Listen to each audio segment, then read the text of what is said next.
पढ़ रहे हैं अपनी कुछ काव्य रचनाएं जो हमारे पाठ्यक्रम में सम्मिलित की गई हैं। और उन काव्य रचनाओं में आज जो हम पढ़ने जा रहे हैं वो है सुमित्रा नंदन पंत की कविता नौका विहार। नौका का मतलब समझते हैं आप? नाव। विहार का मतलब उसमें विहार करना, घूमना। पिकनिक वगैरह पे कभी गए हो? कभी पिकनिक पर गए हो? तो कभी बोटिंग की है? नहीं की, कोई बात नहीं। आज सुमित्रा नंदन पंत अपनी कविता के माध्यम से आपको बोटिंग कराने जा रहे हैं कि जब नदी में बोट चलती है, नाव चलती है और ऊपर से हो चांदनी रात, तो उस समय का जो प्राकृतिक वातावरण है, उसका जो सौंदर्य है, वो सौंदर्य हमें कैसे दिखाई देता है। और साथ ही कवि ने न केवल उस समय के प्राकृतिक सौंदर्य की बात की है, बल्कि कवि ने इस नौका विहार के माध्यम से हमें जीवन की कुछ सच्चाइयां, जीवन के कुछ यथार्थ भी हमारे सामने रखे। उन्होंने कल्पना की है कि जैसे जो नदी है वो हमारा जीवन है, जीवन चक्र है, जीवन की जो एक लय है, क्रम है, वो है। और नाव है वो हमारा जीवन है, एक मनुष्य का जीवन है। जैसे नदी में नाव तैरती रहती है, वैसे इस दुनिया में हमारा जीवन चलता रहता है। और जैसे नदियों में संगम होता है, उन्होंने विशेषकर इलाहाबाद के संगम की बात करी है कि जहाँ गंगा यमुना सरस्वती नदियाँ मिल रही हैं, वैसे हमारे जीवन में भी बहुत सारे संघर्षों का संगम होता रहता है। कभी सुख, कभी दुख, कभी जन्म और कभी मरण। और जैसे नौका चलती चलती, धीरे धीरे चलती चलती घाट तक पहुंच जाती है, यानी कि मंजिल तक पहुंच जाती है, बिल्कुल उसी तरीके से हमारा जीवन भी चलता चलता चलता चलता अंत में ठहराव पर आकर रुक जाता है, जिसे हम मृत्यु कहते हैं। तो इस तरीके से इस नौका विहार के माध्यम से न केवल हम प्राकृतिक सौंदर्य के बारे में पढ़ेंगे। सुमित्रा नंदन पंत को प्रकृति का सुकुमार कवि कहा जाता है। वो छायावादी शैली के कवि हैं। उनके चित्रण में हमको जीवंत और सजीव प्रकृति के चित्रण मिलते हैं। वो चित्रण हम इसमें देखेंगे, सजीव और जीवंत चित्रण हम देखेंगे, और साथ ही कुछ जीवन और इस दुनिया से संबंधित कुछ रहस्यवादी, कुछ यथार्थवादी दर्शन से संबंधित बातें भी देखेंगे। तो सबसे पहले हम शुरुआत करते हैं नौका विहार। नौका विहार मतलब कवि है वो इलाहाबाद की बात कर रहा है। इलाहाबाद में जो संगम है, वहाँ पर गंगा, यमुना और सरस्वती 3 नदियाँ मिलती हैं। और एक दिन कवि प्लान बना करते हैं कि चलिए चांदनी रात में नौका विहार किया जाए संगम नदी में। तो जो कवि है वो नाव लेके और नदी में उतर पड़ते हैं। पतवार चल रही है, लंगर छूट गए हैं। तो कैसे उसका वर्णन किया है वो देखिए। शांत स्निग्ध ज्योत्सना उज्ज्वल, अपलक अनंत नीरव भूतल, सैकत शैया पर दुग्ध धवल, तनवंगी गंगा ग्रीष्म विरल, लेटी है शांत क्लांत निश्चल, तापस बाला गंगा निर्मल, शशमुख से दीपित मृदु कतल करतल, लहरें उर पर कोमल कुंतल, गोरे अंगों पर शेर शेर लहराता तार तरल सुंदर, चंचल अंचल सा नीलांबर, साड़ी की सुकड़न सी जिस पर शशि की रेशमी विभा से भर, सिमटी है वर्तुल मृदुल लहर। शायद आपको ज्यादा समझ में नहीं आ रहा होगा। क्यों? क्योंकि कवि की जो भाषा है ना, वो तत्सम शब्दावली प्रधान है। संस्कृत शब्दों का बहुत प्रयोग किया गया है। परिनिष्ठित और परिमार्जित शैली है। इतनी शुद्ध हिंदी पढ़ने का हमको अभ्यास नहीं होता। इन शब्दों के अर्थ हमको आने चाहिए, जो कि हमारे आम बोलचाल के शब्द नहीं है।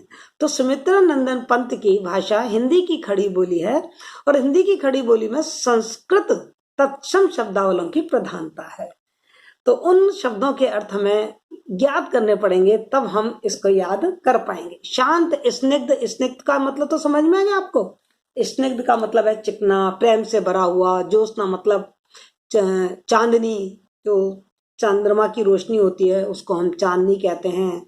अपलक मानी एकटक, नीरव मानी नीरव, शांत, कोई आवाज नहीं होती। भूतल मानी जमीन, सैकत मानी मिट्टी, और दुग्ध धवल मतलब दूध जैसी बिल्कुल सफेद, तनवंगी गंगा, तनवंगी मतलब करेरी, छरेरी जो काया की, पतली दुबली। ग्रीष्म जानते ही हो, विरल मतलब बहुत ही कम। और लेटी है श्रांत, श्रांत क्लांत का मतलब हुआ थका हुआ, निश्चल जिसमें कोई हलचल नहीं है। तापस वाला मतलब जो तपस्या कर रही है ऐसी वाला। निर्मल, शशि मुख मानी चंद्रमा के मुख की जैसे दीपत, मतलब रोशनी कर रही है। मृदु मानी मीठी, करतल मानी हथेलियां, लहरें उस पर कोमल कुंतल, बहुत ही कुंतल मानी बाल केश। गोरे अंगों पर सिर सिर लहरा तातार, मतलब जो उसके गोरे अंग हैं यानी कि जो शरीर है। चंचल अंचल सा नीलांबर, देखो उपमा अलंकार, चंचल अंचल सा नीलांबर, उपमा अलंकार आ गया। साड़ी की सुकड़िन सी, फिर उपमा अलंकार आ गया। जिस पर शशि की रेशमी विभा से भर सिमटी है, वर्तुल मानी गोल, मृदुल मानी मीठी और लहर। तो जो नदी में लहरों की जो गतिशीलता है उसका वर्णन कवि इसके माध्यम से कर रहा है। ध्यान से देखें, ध्यान से सुना। उपमा अलंकार, रूपक अलंकार, अनुप्रास अलंकार की सुंदर आयोजना की गई है। और साथ ही कविता में गेयता है, जो पदों का और शब्दों का जो संयोजन किया गया है, उनकी जो पद मैत्री है वो गेयता के अनुकूल है। तो हम कवि इसमें कहता है कि चारों ओर शांत तरल उज्जवल चांदनी छिटकी हुई है। चारों तरफ मतलब चांदनी रात है तो चारों तरफ चांदनी छिटकी हुई है, और आकाश टकटकी बांधकर पृथ्वी को देख रहा है। एक टक आकाश पृथ्वी को देख रहा है, और पृथ्वी भी अत्यधिक शांत और शब्द रहित है। कोई आवाज नहीं है, रात का समय है ना, तो कहीं भी कोई आवाज नहीं है। ऐसे मनोहर और शांत वातावरण में जो क्षीण धारा, मतलब नदी की जो धारा है ना वो बहुत पतली है। वो क्षीण धारा बालू, मतलब जो गंगा नदी है उसके किनारे पर मिट्टी बिछी हुई है, तो बालू के बीच मंद मंद बहती हुई प्रतीत हो रही है। मतलब दोनों तरफ तो बालू है और बीच में से नदी बह रही है। तो ऐसा लग रहा है कि जैसे जो गंगा की धारा है वो बालू नदी पर लेटी हुई हो। मानो कोई छरेरे ऐसा। और उन्होंने कैसे तुलना की है, मानवीकरण अलंकार। कवि सुमित्रा नंदन पंत की इस कविता में मानवीकरण अलंकार भी आया है। वो कल्पना कर रहे हैं कि जैसे कोई दुबले पतले शरीर की कोई सुंदर युवती है जिसका रंग बिल्कुल दूध जैसा सफेद है, और वो गर्मी से बहुत व्याकुल हो रही है, मुरझा गई है, थक गई है। और थकने के कारण लेकिन उसका जो चेहरा है ना वो चंद्रमा की तरह सुंदर है, बहुत ही चंद्रमुखी है वो। और वो बालू पर थककर लेट गई है। ऐसा प्रतीत हो रहा है कि जैसे जो गंगा है वो की तपस्विनी वाला है, जैसे वो तपस्या कर रही हो। कोई तपस्विनी लड़की है, और उसका जो मुख है वो चंद्रमा की तरह सुंदर है। उसके हाथ हैं वो बिल्कुल करतल मतलब बिल्कुल कोमल हैं, और वो इस बालू रेत पर लेटी हुई है। और उसके जो बाल हैं, कुंतल मानी बाल, उसके जो बाल हैं, लहरों को बाल कहा है। लहर इसमें पानी में लहर उठ रही है ना, तो उन लहरों को उन्होंने बाल कहा है कि जैसे जो उसके बाल हैं वो उसके वक्ष स्थल पर लहरा रहे हैं। तारों भरी आकाश है, चारों तरफ आकाश में तारे छाए हुए हैं, और उसमें गंगा की जो परछाई है वो पड़ रही है। ऐसा प्रतीत हो रहा है मानो गंगा रूपी तपस्वी वाला अपने गोरे गोरे अंगों के स्पर्श से बार बार कांपते हुए तारों को, क्योंकि जो पानी की जो सतह है उस पर आकाश में छाए हुए जो बादल हैं उनकी परछाई पड़ रही है, तो वो परछाई बार बार हवा से हिल रही है। तो ऐसा लग रहा है कि जैसे वो जो तपस्विनी वाला, गंगा रूपी जो तपस्विनी वाला है, उसका जो नीला आंचल है वो लहरा रहा हो। तो जो आसमान की छाया पड़ रही है नीली नीली, उसको तो कवि ने उस गंगा रूपी तपस्विनी वाला का आंचल कहा है। और उस कोमल चांदनी रात में उसकी जो काया है बहुत ही सुंदर और बल खाती हुई सी प्रतीत हो रही है, क्योंकि नदी बहती है तो ऐसे बल खाती हुई बहती रहती है। और जो उसमें लहरें उठ रही हैं, कवि ने उनकी तुलना बालों से की है। तो इस प्रकार हम देख रहे हैं कि कवि ने बिल्कुल मानवीकरण अलंकार के माध्यम से रात के समय में, चांदनी रात में, उस गंगा नदी के सौंदर्य का रूप हमारे सामने प्रस्तुत कर दिया है। और कितनी सजीवता और कितना जीवंतता है कि जैसे आकाश की जो छाया है वो पानी पे पड़ रही है, तो वो नीली नीली छाया लग रही है। अब उस पे लहरें उठ रही हैं, तो जो नीला आंचल है ना वो क्या ऐसा लग रहा है जैसे कि उसमें सिमटने पड़ गई हैं। देखिए उनका बारीक ऑब्जर्वेशन देखिए आप कवि का, कि जैसे साड़ी में सलवटें पड़ जाती हैं, तो ऐसे ही पानी में लहरें उठ रही हैं। तो और चूंकि पानी में जो परछाई है वो आकाश की पड़ रही है, तो ऐसा लग रहा है कि जैसे उसके नीली नीली साड़ी में सलवटें पड़ गई हों। इस तरीके से कवि ने जो चांदनी रात है, चांदनी रात में गंगा रूपी तपस्वी वाला के सौंदर्य का, उसके परिधान का, उसके शशिमुख का, उसकी जो थकान है उसका सुंदर वर्णन किया है। आगे चलते हैं बेटा। आगे कवि कह रहे हैं कि चांदनी रात का प्रथम प्रहर, वो कह रहे हैं बस अभी रात शुरू ही हुई थी, चांदनी रात का प्रथम प्रहर, हम चले नाव लेकर सत्वर, सिकता की सस्मित सीपी पर, मोती की ज्योत्सना रही विचर, लो पालें चढ़ी उठा लंगर, मृदुमंद मंद मंथर मंथर, लघुतरणी हंसनी सी सुंदर, तिर रही खोल पालों के पर, निश्चल जल के शुचि दर्पण पर, बिंबित हो रजत पुलिन निर्भर, दोहरे ऊंचे लगते क्षण भर, काला कंकर का राजभवन, सोया में निश्चिंत प्रमन, पलकों पर वैभव स्वप्न सघन। आगे कवि वर्णन करता हुआ कह रहा है कि चांदनी रात थी, चांदनी रात का प्रथम प्रहर था, और हम सब लोगों के मन में नौका विहार का विचार आया था, तो हम अपनी नाव को लेकर तेजी से गंगा की तरफ बढ़ चले, सत्वर तेजी से गंगा की तरफ चल पड़े। और गंगा के तट के सौंदर्य का वर्णन करते हुए कवि कहता है कि गंगा का तट इतना रम्य, इतना सुंदर, इतना मनोहर लग रहा था, मानो खुली पड़ी जो रेत है, सीपी पर चंद्रमा रूपी मोती के चमक यानी चांदनी भ्रमण कर रही हो। ऐसा लग रहा था कि जैसे जैसे रेत है ना, ये तो सीपी है, और उस सीपी में चंद्रमा की जो चांदनी की किरणें हैं वो चमक रही थी। तो ऐसा लग रहा था जैसे किसी सीपी में मोती चमक रहे हों। ऐसे सुंदर वातावरण में गंगा में खड़ी नावों की जो पालें थीं, नौका विहार के लिए सभी चल पड़ी। सब ने अपने अपनी पालें खोली। लंगर का मतलब क्या होता है कि जहां पर नाव अटकी होती है, तो जहां नाव अटकी है, बंधी हुई है, वहां से बंधी हुई नाव को खोला, और पाल होता है जो नदी के ऊपर एक पर्दा सा लगा रहता है ना, जो हवा मतलब उस हवा जिस तरफ होती है वो पाल उस तरफ नाव को ले जाती है। तो पालें खुल गई, लंगर खुल गए, सब नौका ले लेके और चांदनी रात में नौका विहार के लिए निकल पड़े हैं। तो कवि का अभिप्राय यह है कि एक नाव नहीं है, वहां पर अनेक नावें हैं जो गंगा तट पर खुली पड़ी हैं, और लोग अपनी छोटी छोटी जो नावें हैं उनको लेकर नौका विहार के लिए निकल पड़े हैं। कवि यहाँ पर जो नाव है उनकी तुलना कर रहा है जैसे हंसनी हो। नाव कैसी लग रही है? जैसे हंसनी हो, और नावों के ऊपर जो पाल हैं वो जैसे उस हंसनी के पर हों। तो फिर देखो, मैं बार बार कह रही हूँ, मानवीकरण अलंकार, उपमा अलंकार, रूपक अलंकार का सुंदर वर्णन कवि ने यहाँ पे किया है। तो सुंदर हंसनियों के समान धीमी धीमी गति से वो जो नावें हैं वो गंगा में तैरने लगी, और गंगा का जल भी एकदम शांत है, निश्चल है, और ऐसा लग रहा है कि जैसे कोई एक विशाल दर्पण बिछा दिया हो, क्योंकि गंगा का जो पानी है वो एकदम साफ और निर्मल है, तो पारदर्शी है। सब कुछ आसपास की जो चीजें हैं वो उसमें परछाई की तरह दिखाई दे रही हैं।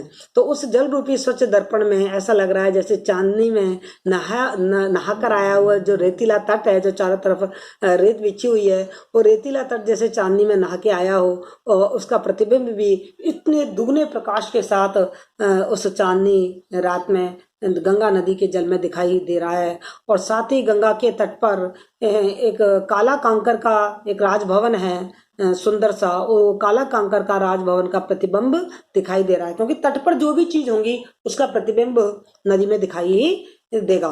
तो ऐसा लग रहा है कि मानो ये जो राजभवन है वो गंगा जल रूपी शैया पर निश्चिंत होकर सो रहा है। वो जो उसका प्रतिबिंब, वो ऐसा लग रहा है कि जैसे गंगा नदी तो है पलंग, शैया है, और जो राजभवन है वो उस पर सो रहा है। उसकी झुकी हुई जो पलकें हैं वो शांत मन में इस वैभव में जैसे तैर रही हैं, शांत मन से, प्रमन मतलब मुदित मन से उस पर सो रहा है। इस तरीके से कवि ने नौका विहार में के समय जो वहाँ का प्राकृतिक वर्णन है और तटों का वर्णन है, तट पे जो इमारतें हैं उनका प्रतिबिंब जो गंगा के साफ और स्वच्छ जल में दिखाई दे रहा है, उसका वर्णन उन्होंने यहाँ पर किया है। आगे कवि कहता है कि नौका से उठती जल हिलोर, हिल पड़ते नभ के ओर छोर, विस्फारित नयनों से निश्चल, कुछ खोज रहे जल तारक दल, ज्योतित कर नभ का अंत स्थल, जिनके लघु दीपों का चंचल, अंचल की ओट किए अविरल, फिरती लहरें लुक छिप पल पल, मल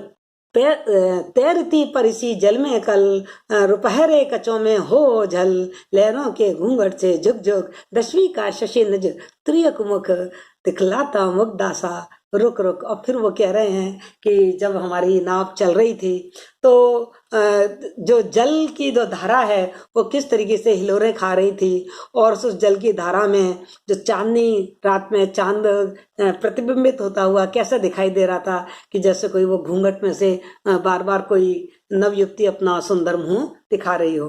तो कवि कहते हैं कि गंगा में नौका विहार करते हुए हमको ऐसा महसूस हो रहा था कि नौका चलने के कारण जल में तरंगें उठ रही थी, लहरें उठ रही थी, और जिससे जल में प्रतिबिंबित जो आकाश था उसका और छोर हिल रहा था, क्योंकि जब पानी हिल रहा था तो पानी में जो प्रतिबिंब है वो भी हिलता हुआ दिखाई दे रहा था। और उस पानी में प्रतिबिंब किसका दिखाई दे रहा था? ऊपर आकाश का प्रतिबिंब दिखाई दे रहा था। जल में पड़ती तारों की, आकाश में तारे थे क्योंकि चांदनी रात थी तो खुला हुआ आसमान था, तो जो तारे थे वो भी पानी में झिलमिल झिलमिल कर रहे थे। ऐसा लग रहा था कि जैसे तारों का पूरा दल का दल समुद्र उसमें गंगा की नदी में आ गया हो, और चारों तरफ वो जो जो तारे थे वो ऐसा लग रहा था कि जैसे आंखें फाड़ फाड़ के चारों तरफ के सौंदर्य को देख रहे हैं और जैसे कुछ ढूंढने की कोशिश कर रहे हैं। गंगा में रह रहकर उठने वाली जो चंचल लहरें हैं अपने आंचल की आड़ में तारे रूपी छोटे छोटे जगमगाते दीपकों को छिपाकर प्रतिक्षण झुकती लुप्त और छिपती हुई सी प्रतीत हो रही है, क्योंकि जो रोशनी है वो बार बार आ रही है जा रही है, कभी तारे दिखाई दे रहे हैं कभी तारे छिप जाते हैं। तो ऐसा लग रहा है कि जैसे कभी वो अपने आंचल में उन तारों को छुपा लेती है, कभी वो तारे दिखाई देने लग जाते हैं। और कवि कह रहा है कि वही पास में सामने है ना शुक्र तारा भी झिलमिलाता हुआ दिखाई दे रहा है। शुक्र तारा बेटा बिल्कुल बहुत रोशनी वाला होता है ना, चूंकि पृथ्वी के बहुत निकट है तो काफी जो शुक्र ग्रह है ना उसी को शुक्र तारा का है, वो उसकी रोशनी बहुत ही ज्यादा आकर्षित करने वाली और बहुत ही ज्यादा रोशनी वाला वो तारा दिखाई दे रहा है। और उसकी जो परछाई है वो गंगा की नदी में ऐसे लग रही है जैसे कोई परी तैर रही हो, जैसे कोई सुंदर शरीर वाली परी वहां पर तैर रही हो, और सफेद चमकती हुई जल की तरंगों पर परछाई के कभी जो उसकी परछाई है वो ओझल हो जाती है और कभी दिखाई देने लगती है, क्योंकि हवा चल रही है ना, हवा चल रही है तो परछाइयां हिल रही हैं, तो कभी तो वो रोशनी एकदम दिखाई देती है और कभी वो रोशनी दिखाई नहीं देती है। तो ये जो बार बार ओझल हो जाना, बार बार दिखाई देना, ये कवि कह रहा है कि बहुत ही सुंदर लग रहा है। और कवि को चांदी से चमकते सुंदर केशों में परी के छिप जाने का आभास हो रहा है। वो जो शुक्र तारा है ना वो ऐसा लग रहा है कि जैसे कोई परी है, और जो आसपास की लहरें हैं वो जैसे कोई बाल हैं, तो बाल में बार बार परी का मुंह छुप जाता है और बार बार बालों से उस परी का मुंह बाहर आ जाता है। जल में प्रतिबिंबित जो दशमी का चांद है, मतलब जो मैं उस दिन कहूँगी पूर्णमासी नहीं थी, दशमी है, तो दशमी का जो चांद है वो थोड़ा सा, चूंकि पूरा चांद नहीं होता, थोड़ा अधूरा चांद होता है, तो ऐसा लग रहा है जैसे तिरछा मुंह करके वो बार बार लहरों की चंचलता में छुप जाता है, क्योंकि चांद पूरा नहीं है, दशमी का चांद है तो थोड़ा सा तिरछा है। तो कवि ने बड़ी कल्पना करी है कि जैसे तिरछा होकर वो बार बार अपने मुख को दिखा रहा है, कभी साकार उड़ता है कभी छुप जाता है, कभी उसे देखकर कहता है कि ऐसा प्रतीत हो रहा है कि मानो अपने ही रूप यौवन से मुग्ध होकर नायिका घूंघट में से कभी अपना मुंह दिखा देती है और कभी अपने घूंघट में उस मुंह को छिपा लेती है। तो इस तरीके से चांदनी रात में जब दशमी की रात है वो समय चंद्रमा की और सितारों की और शुक्र ग्रह की क्या स्थिति है, किस तरीके से वो गंगा में प्रतिबिंबित होकर वहाँ के सौंदर्य को द्विगुणित कर रहे हैं, उस सब का वर्णन कवि ने इसमें किया है। बेटा आज अपन इतना ही पढ़े, अपना टाइम पूरा होने जा रहा है।